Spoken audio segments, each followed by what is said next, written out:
Hvaljen Isuse Marija, evo sve vas pozdravljam u župi Malešnica. Sretan sam da mi je došao ovdje u prolazu kroz Zagreb moj dragi prijatelj iz Luxemburga, pater Franz Müller. On inače radi zdravlja otišao ranije u mirovinu, ali upravo radi toga ga je Gospodin upotrijebio svom vinogradu da ide okolo po svijetu i navješta Božju riječ, vodi seminare i razne duhovne obnove.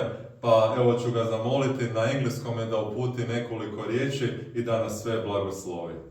Yeah, I'm so happy to be with you, and thanks God, Bogu hvala that I may be here also with Svratio Antonio and in his parish of Immaculate Heart of Mary.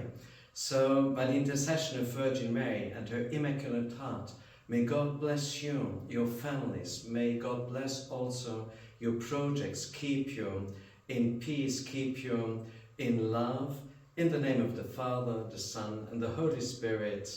Amen. Amen. God bless you all.